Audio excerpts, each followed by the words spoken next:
Assalamualaikum warahmatullahi wabarakatuh. Kita saat ini akan mencoba mengunjungi situs Sekar Kedaton. Situs ini dibangun oleh Sunan Giri di tahun diperkirakan 1470 Masehi. Pada saat Sunan Giri berguru ayahanda beliau di Samudra Pasai, beliau pada saat mau pulang dibekali segenggam tanah dan beliau disuruh mencari tanah yang serupa dan sejenis yang dibawakan itu. Kemudian setelah pulang, beliau melakukan napak tilas tirakat di beberapa gunung di daerah Gresik. Pada saat sholat tahajud di Gunung Petukangan, beliau melihat cahaya di antara tempat beliau melakukan sholat tahajud dengan Gunung Sumber. Kemudian dicari tempat itu, ternyata ketemu dengan tempat ini atau di bukit ini. Ternyata tanahnya serupa dan sejenis. Kita saat ini naik di tangga yang cukup kemiringannya terjal sekali, yaitu 45 derajat. Sambil santai kita coba lihat di bawah. Di sana kita lihat laut, kemudian perumahan penduduk. Kemudian pada 9 Maret 1487 berdirilah Kedaton, dan beliau membangunnya ini sebenarnya Kedaton Tundo Pitu atau istana bertingkat 7 di atas bukit yang sekarang kita kenal dengan Kedaton atau Sekar Kedaton.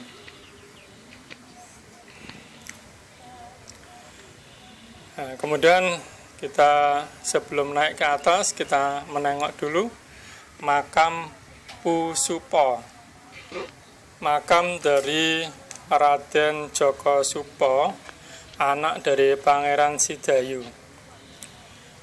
Beliau adalah suami dari Dewi Rasawulan, adik Sunan Kalijogo. Ada beberapa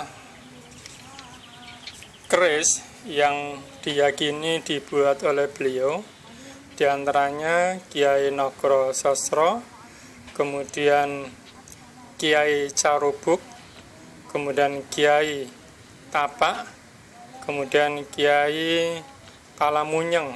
Yang terakhir ini yang dikenal masyarakat dipegang oleh Sunan Giri. Makam beliau ada di beberapa tempat, di antaranya ada di Malang, Tuban, dan daerah-daerah lain. Sementara di Gresik sendiri ada di sini, di Sekar Kedaton dan Gua Sukowati. Belum tahu mana yang makamnya asli, mana yang bukan sampai saat ini. Kita akan naik lagi ke atas. Kita lihat semakin tinggi.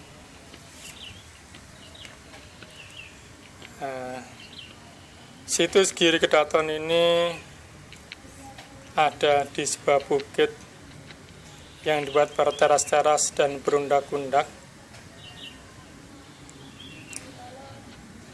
Semakin ke atas, tangga berundak itu semakin kecil. Kita sambil istirahat, kita lihat-lihat sekitarnya.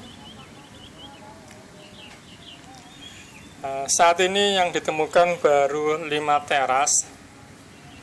Pada tahun 79, situs ini tidak dikenal dan hanya berupa sumak belukar, kemudian dibersihkan dan dibangun bangunan semi permanen. Ini adalah fondasinya dan badannya.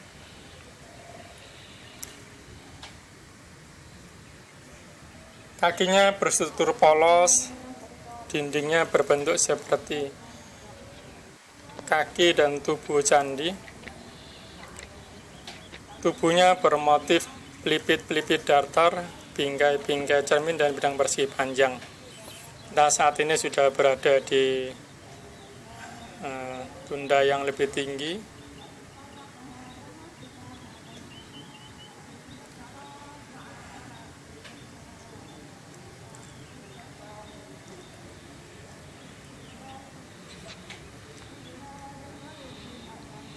Menurut cerita, ini adalah Tundo Pitu atau Berundak 7, tapi sampai saat ini baru temukan 5. Ini adalah bekas wudhu di sebelah selatan.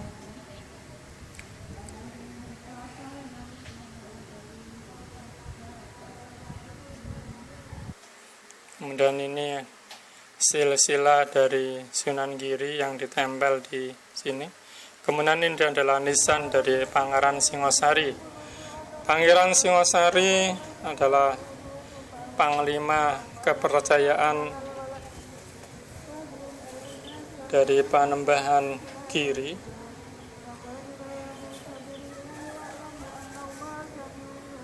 Panembahan Ageng Giri sekitar tahun 1680-an, yang gugur pada saat perang dengan Mataram dan yang dibantu oleh VOC.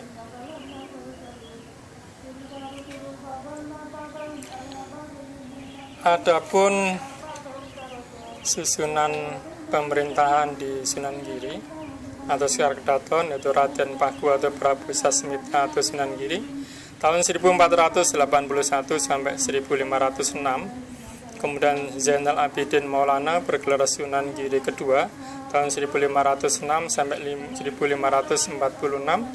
Kemudian Sunan Seda ing Margi Sunan Giri ketiga tahun 1546 sampai 1548. Kemudian Sunan Prapen Sunan Giri keempat tahun 1548 sampai 1605. Pada saat Sunan Prapen inilah masa kejayaan pemerintahan dari Sunan Giri. Di tempat ini raja-raja di Nusantara dinobatkan, diantaranya Sultan Pajang Adiwijaya. Kemudian Panembahan Kawis Guwo Sunan Giri ke-5 tahun 1605 sampai 1616. Kemudian Panembahan Ageng Giri tahun 1616 sampai 1636. Kemudian Panembahan Mas Witana Sidang Rana tahun 1638 sampai 1660. Kemudian Pangeran Puspaita tahun 1660 sampai 1680. Kita lihat di sana di bukit yang berbeda, ini ada makam Sunan Giri dan gunung Masjid Sunan Giri dan makam Sunan Giri. Kemudian di bawah sana ini ada bekas wudhu di sebelah utara, dan ini ada beberapa makam yang belum tahu makam siapa. Ini tundonya atau berundaknya. Kemudian kita coba jalan ke arah sebelah selatan.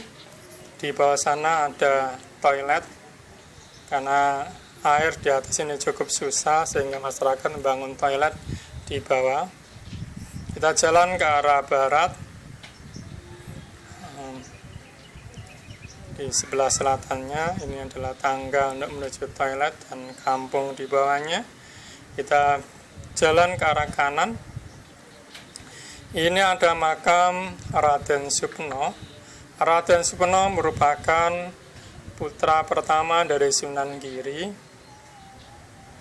yang meninggal pada saat Sunan Giri masih hidup. Kita nyoba masuk ke dalamnya.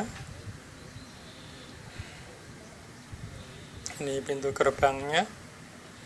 Nah, kita lihat ternyata tidak digembok, tidak dikunci, hanya digrendel saja. Kita buka.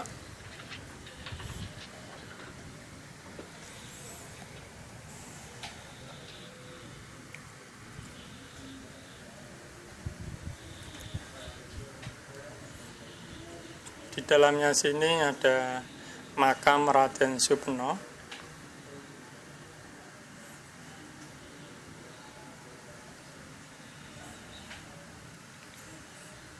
cukup bersih, cukup nyaman dan cukup rindang karena masih banyak pepohonan di sini.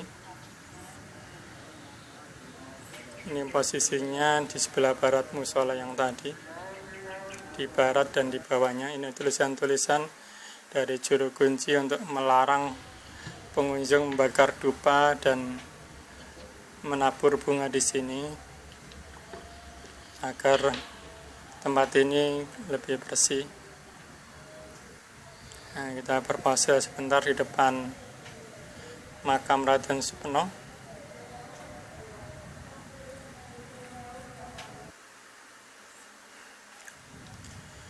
Nah, sebelum turun kita lihat-lihat lagi suasana di atas ini.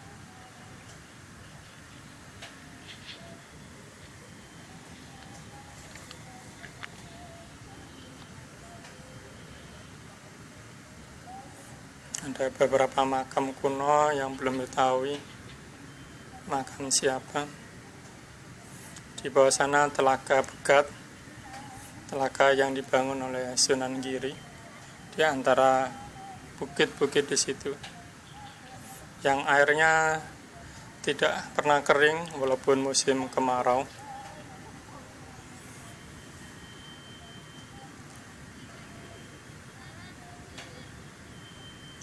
Di sini terkadang juga ada beberapa orang yang berbulan-bulan di sini untuk katanya bertapa. Kita akan turun. Nah, istri saya mencoba menghitung berapa anak tangga ini. Pada saat naik, istri saya menghitung ada 128. Pada saat turun, 130.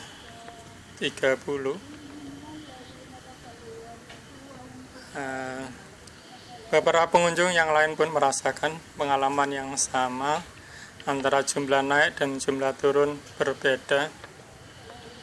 Kalau pemirsa ingin membuktikan, silakan menghitung jumlah naik dan jumlah turun. Sebagian besar menyatakan bahwa jumlah turun ini lebih banyak. Mungkin kalau naik ini agak capek, turun ini lebih ringan.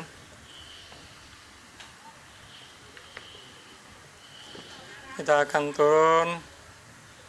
Ada beberapa pengunjung yang datang dan naik. Ada pengunjung yang naik sepeda, jalan kaki, tapi memang tidak seramai di Sunan Giri. Demikian sekilas tentang Sekar Kedaton.